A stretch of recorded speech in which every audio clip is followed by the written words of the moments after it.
मोगलाईच्या जुलमी सत्तेची ज्यांनी पहार उपटून ज्यांनी बळीराजाचा सोन्याचा नांगर फिरवला असे शिवछत्रपती, अरे याच महाराष्ट्राच्या मातीमध्ये महामानव जन्माला येतो, या समाजाच्या प्रत्येक घटकाचा विचार करतो आणि लोकशाहीसारखा मार्ग या देशाला देतो. या दोन्ही महामानवांच्या, या दोन्ही महान पुरुषांच्या विचारांना सध्या महाराष्ट्रामध्ये मूठ माती देण्याचं काम चालू आहे.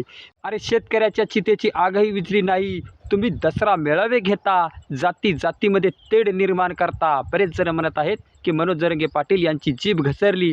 अरे मनोज जरांगे पाटील हे कोण्या पक्षाच्या दावणीला बांधलेला बैल नाही आहेत, ते सर्वसामान्य आहेत. ते का जातीचं नेतृत्व करतात. पण तुम्ही तर पूर्वीपासून सत्तेवर आहात, तुम्ही तुमच्या जातीच्या हातातलं का कोयतं आणखीन बाजूला घेतलं नाही? 2 वर्षापूर्वीच मराठ्यांना कुणी कोयतं दाखवलं होतं? तुम्ही फक्त मराठ्यांना कोयतं दाखवू शकता, पण तुम्ही तुमच्या समाजाच्या हातातलं कोयतं दूर करू शकत नाहीत. तुमच्या समाजातले मुलं कसे शिकताल यावर बोलू शकत नाहीत. आता म्हणतात की जातीवादाचा राक्षस मारला पाहिजे, पण तुमच्याच दसऱ्या मेळाव्यामध्ये कोणत्या राक्षसाचे बॅनर झळकू लागले हेही जरा असं बघू द्या आम्हाला. ताई, तुम्ही कोणाबद्दल बोलत आहात? तुम्हाला गेल्या 8 वर्षापासून कोण सतवतं? तुमच्या मागं कोणं कटकारस्थान रचले? तुमची लोकसभेची सीट कोणं बळकावली? आणि प्रीतमताई मुंडे यांना आता का गरज पडली की त्यांचं राजकीय पुनर्वसन करायचं? तुमची राजकीय कारकीर्द कोणं संपवली? यावर आत्मचिंतन करण्याची गरज तुम्हाला आहे. धनुभाऊ, तुम्ही म्हणता की मीडियानं तुम्हाला 240 दिवस ट्रायल घेतली, तुमच्या मागं लागले होते, पण तुमचे जे काटकारस्थान आहेत, तुमचे जे कुदांड आहेत, तुमचे जे आधार गचके आहेत, ते जनतेला माहीत आहे. ये पब्लिक है, ये सब जानती है. तुम्ही जातीवादाचं फक्त तेढ निर्माण करणार, पण तुम्ही तुमच्या जातीबद्दल कधीच विचार करणार नाही. तुम्ही फक्त कोयतं दाखवणार आणि कुदांड करणार. अरे कधीतरी बोलले का तुम्ही आमच्या संतोष अण्णा देशमुख यांच्या मृत्यूबद्दल?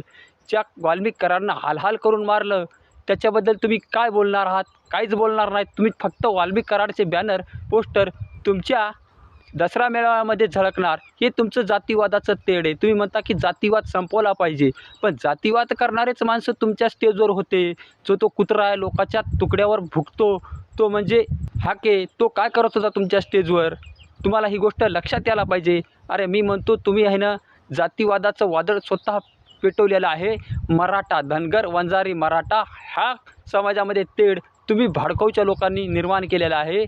मित्रांनो, माझं म्हणणं फक्त तुम्हाला इतकंच आहे की या राजकारणीय लोकांमध्ये कधीच आपसात वाद नसतो. जसं की एक ही ताली की वो चट्टे-बट्टे रहते. पंकजा मुंडे, धनंजय मुंडे, राज ठाकरे, उद्धव ठाकरे, अजितदादा, शरद पवार हे कधीच एकमेकांपासून दूर नव्हते. फक्त ते जनतेसाठी एकमेकांमधून दूर आहेत. ते एक ही थाली के चट्टे-बट्टे. फक्त त्यांना काय करायचं असतं, काहीही असो, कोणत्याही पक्षाचं सरकार येवो, सत्ता फक्त आपल्या घरी